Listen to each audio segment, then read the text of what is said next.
안녕하세요. 금요일의 니터입니다. 오늘은 제가 이 영상을 세 번째 찍고 있는데 오즈모 짐벌이라고 하는 걸로 휴대폰을 고정해서 찍고 있거든요. 저는 마이크를 너무 갖고 싶어서 거의 2개월을 기다려서, 이 브랜드가 요새 너무 인기가 많아서 이제 미니 사이즈의 마이크가 가성비 갓이라고 나왔는데 두 번을 찍을 때 다 너무 심한 노이즈가 있어 도저히 내보낼 수가 없겠더라고요. 그래서 제가 이거를 세 번째 찍고 있습니다. 제 뜬금없는 뻘소리 들어주셔서 감사하고요. 그리고 오늘 영상은 크게 이제 세 가지로 구분해서 들어주시면 감사하겠습니다. 집이 너무 추워서 최대한 겉옷을 입고 있었습니다. 제가 만든 페어아일 베스트에 이제 스틱 과정을 가미한 요 베스트를 만드는 과정인데, 제가 하나를 더 떴어요. 제 자작무늬? 그러니까 이게 지금 저 가르쳐 주신 선생님이 이제 클래스의 이제 자료로서 이 도안을 만드신 건데, 요 도안에서 제가 예쁘다고 생각한 부분을 더 넣어서, 그리고 또 없는 무늬는 제가 이렇게 핀터레스트라는 어플이 있거든요.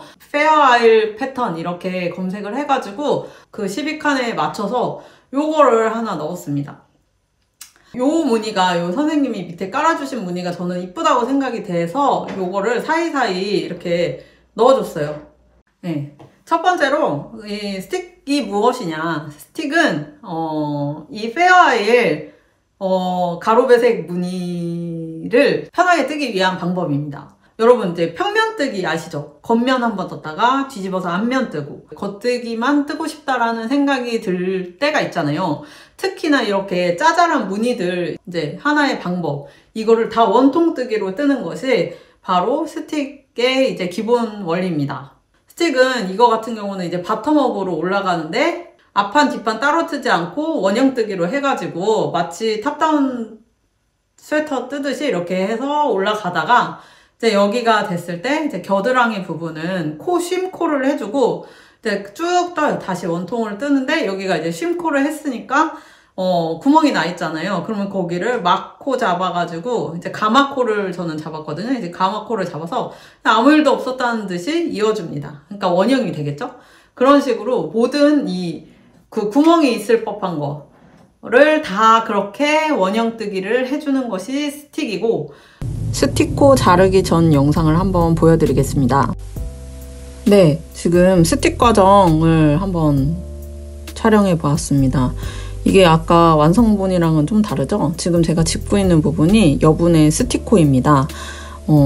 그래서 원래는 구멍난 부분들이 이렇게 다 막혀 있었어요. 그래서 지금 제가 이 가운데 스틱코의 이 가운데 흰 줄을 잘라서 구멍을 내는 겁니다.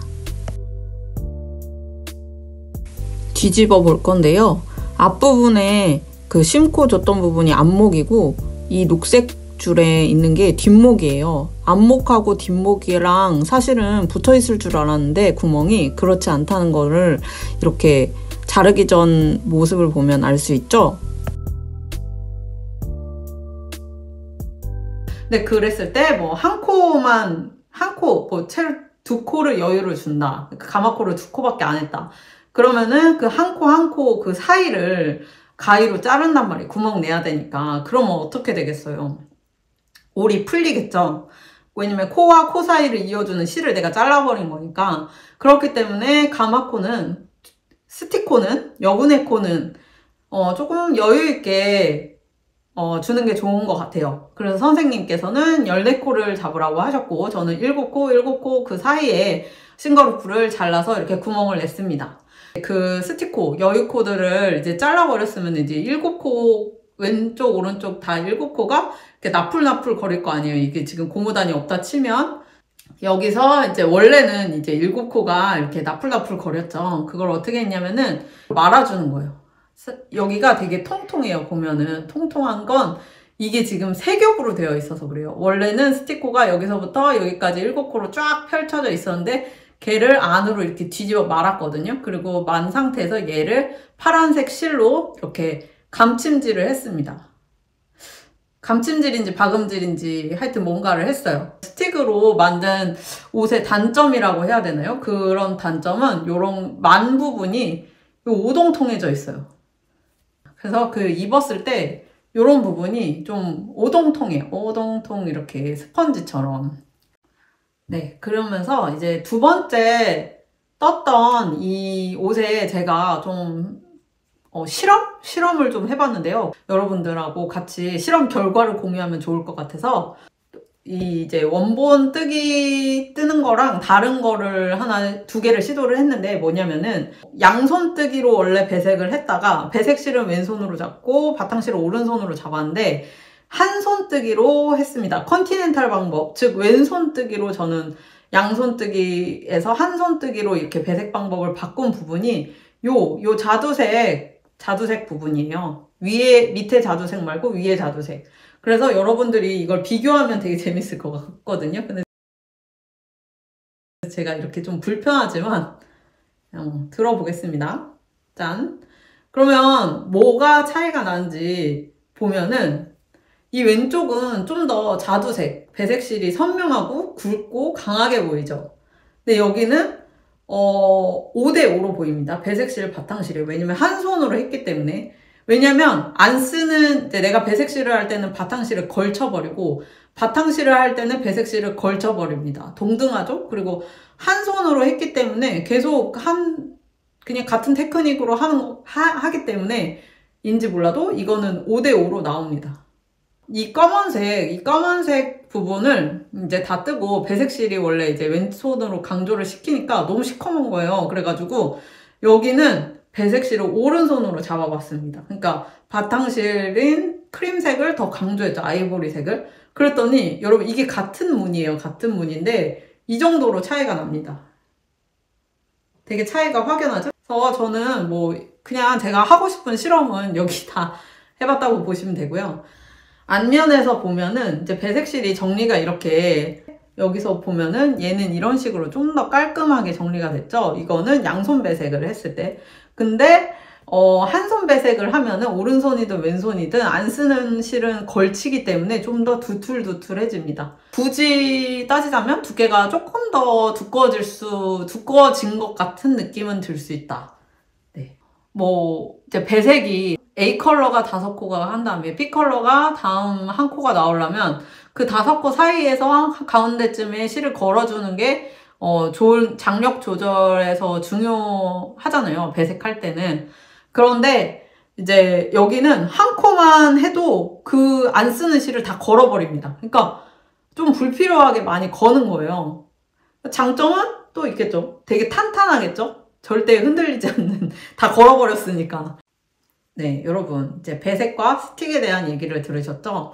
그러면 이제는 강의에 대한 얘기를 해보려고 해요. 제가 리네아에서 들었습니다. 리네아는 양재동에 있어요. 그러니까 주소가 도곡동으로 되어 있는데 어쨌든 도곡동에 있어요. 그 양재역 쪽에 있어요. 경기도 완전 남부, 충청도 아산이랑 가깝거든요. 제가 사는 동네는. 서울까지 가기가 쉽지 않아요. 그리고 거기 주차장이 당연히 이제 강남 쪽이니까 되게 비싸요.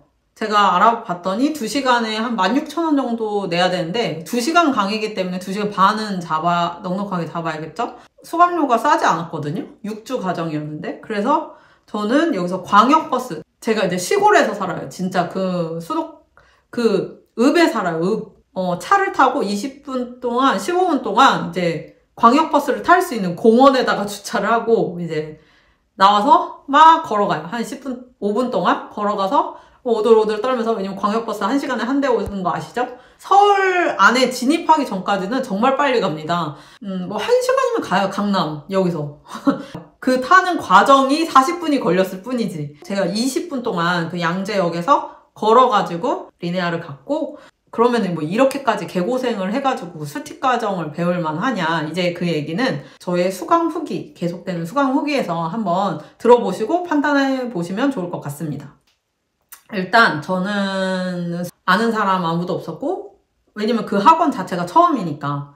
그리고 총 인원은 한 8명인지 12명인지 헷갈리는데 한 12명이었던 것 같아요. 꽤 많았죠?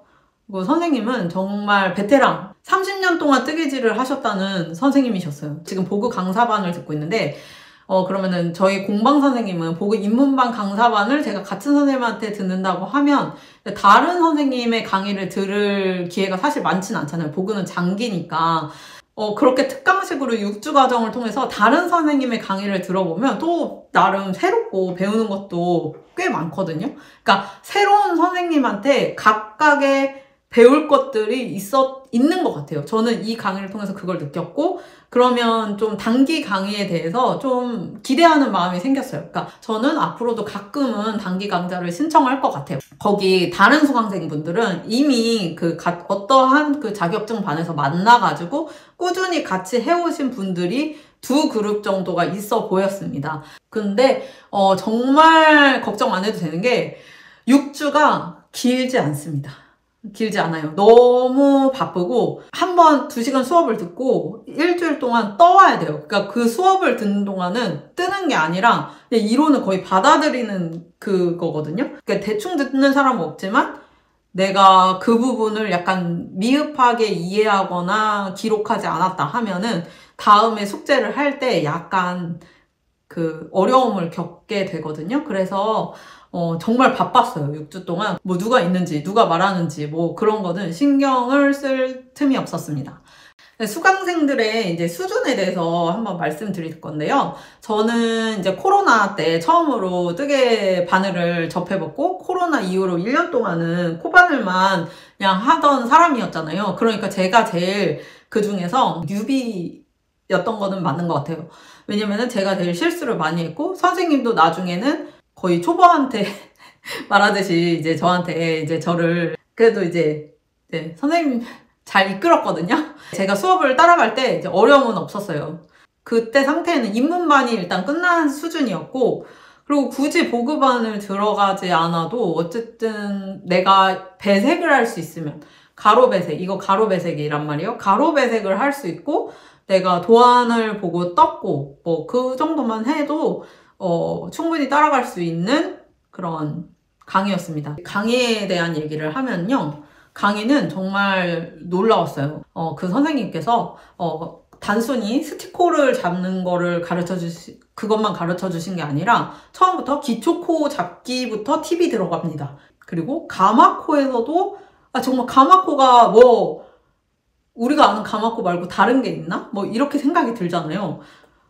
근데 있었어요. 그러니까 그거를 써먹진 않았는데 선생님께서 설명을 해줬어요. 이거 겉에 뭐 요거 할 때는 가마코를 이렇게 하지만 다른 상황에서는 다르게 해야 한다. 뭐 이런 거 있잖아요. 그래서 저를 정말 놀라게 했고 그거 말고도 진짜 엄청 팁이 많았는데 그리고 이제 진동을 주울 때 있잖아요. 진동에 코 줍기를 할 때 다양한 방법이 있는데 제가 이제 애용하는 유튜브가 있어요. 그 진동을 뜰 때는 무조건 그 유튜브를 다시 틀어놓고 해가지고 최대한 구멍을 없애는데 선생님께서 이론으로 한번 딱 정리를 해주시니까 좀 더 머리에 컴팩트하게 와닿더라고요. 그리고 제가 완전 헐렁손이거든요. 남들은 게이지가 요만하게 나오는데 저만 이만하게 나오는 거예요. 이제 그런 저에 대한 그 게이지에 대한 손땀에 대한 계속 조언도 아끼지 않으셨고요. 가르침만 생각해도 굉장히 들을 가치가 있었습니다. 그리고 두 번째로 이제 진짜로 들으려고 한 거는 스틱 과정이잖아요. 그래서 그 스틱 과정을 만약에 듣지 않고 나 혼자 했었더라면 했을 수 있을까? 저는 못했어요. 두 번째 그 조끼까지 뜨고 나서 이제 이거는 또 이거랑 약간 다르게 떴거든요. 제가 일부러 다르게 뜬 게 아니라 그 배운 내용이 이렇게 머릿속에 싹 이렇게 사라지는 거예요. 그래가지고 머릿속에서 증발이 되게 빠르거든요. 이거는 팁인데 그래서 저는 진짜 이렇게 단기 강좌로 이렇게 뭔가 좀 어려운 기술을 습득하고 작품을 하나 뜨잖아요. 그러면 바로 이어서 하나 똑같은 거 뜨면 좀 지겨우니까 이렇게 무늬하고 사이즈를 조금 다르게 하거나 아니면 색깔을 좀 다르게 해서 바로 떠보시는 거를 정말 추천해 드립니다. 제가 이거에서 이거를 바로 안 떴으면은 다음에 스틱 했을 때 정말 헤맸을 것 같거든요. 그래서 가로 배색 이제 뜨개를 한번 제가 두 번째 뜬 거를 한번 입어보겠습니다. 가로 벗어서 이제 이 가로 배색에 가로벳의 뜨개 옷의 그 무드를 여러분들한테 보여드리고 싶었어요. 이 조끼 뒤에 보세요. 이거 엄청 가지런하죠. 선생님이랑 같이 뜬 거. 이 조끼를 입은 거랑 벗은 거랑 어떻게 이제 느낌이 오시나요? 제가 이것도 입어보고 말씀드리겠습니다.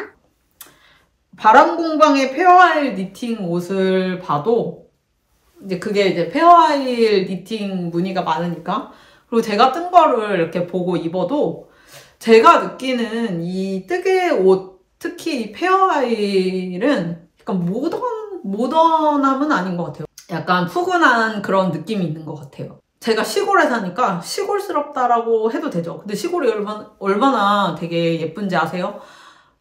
뷰는 정말 도시보다 100배는 낫습니다. 근데 이제 서울 가기가 너무 힘들고 여기는 너무 추워. 15도예요, 15도 지금.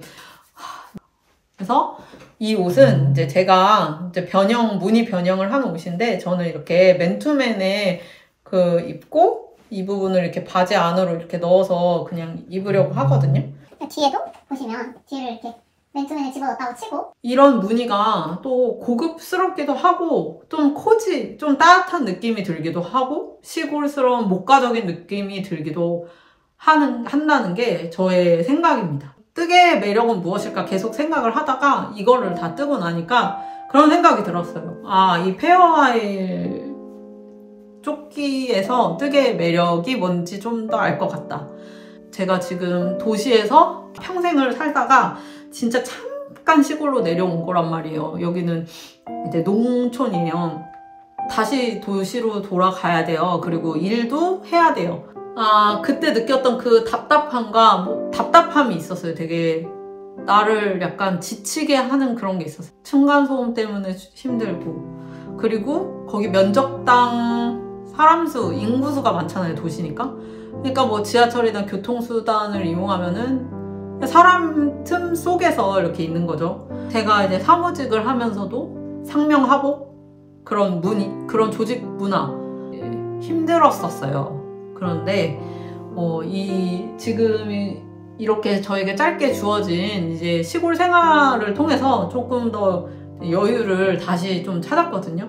근데 이 조끼를 보면 그런 여유가 생각나는 것 같아요. 그런 여유를 느낄 수 있는 것 같아요. 그래서 제가 어쩔 수 없이 다시 도시로 돌아가서, 근데 도시의 장점은 있어요. 제가 막 혹한에도 그 혹한을 잘 못 느꼈어요. 왜냐면은 출퇴근은 어쨌든 자차로 하고 자동차로 하고, 사무실 따뜻하니까 사무실에서 일하고, 집에 오면 집도 따뜻하니까 그걸 잘 못 느꼈는데, 여기 오니까 집도 추우니까 밖도 추운데 집도 추워요. 막 13도까지 떨어지거든요. 여러분 지금 15도에서 산다고 생각해보세요. 어떤 느낌일지. 뭐 아파트가 주는 장점, 도시가 주는 장점을 여기 와서 더 뼈저리게 느끼긴 해요. 그런데 그럼에도 불구하고 그냥 진짜 높은 건물 없이, 제가 지금 계속 쳐다보는 데가 이제 창밖인데 높은 건물이 하나도 없어요. 그냥 논이에요. 지금 이렇게 쳐다보면 그냥 석양, 그런 여유가 이 옷에 있는 것 같습니다. 그래서 이게 정말로 뜨개의 매력이구나. 저는 이제 푹 더 그 매력에 빠지게 되었습니다. 다시 한번 보여드리면 짠. 네, 여러분들도 페어아일 조끼에 한번 도전해 보시는 걸 저는 추천드립니다. 네, 영상이 끝났고요. 스틱 과정이랑 또 리네아라는 대형 아카데미에서 배운 후기를 남겨드렸습니다. 겨우. 그리고 제가 느끼는 페어아일 베스트의 매력을 같이 남겨드렸는데요. 그때 언급한 이제 시골 뷰의 매력, 시골이 주는 여유로움을 말씀드렸잖아요.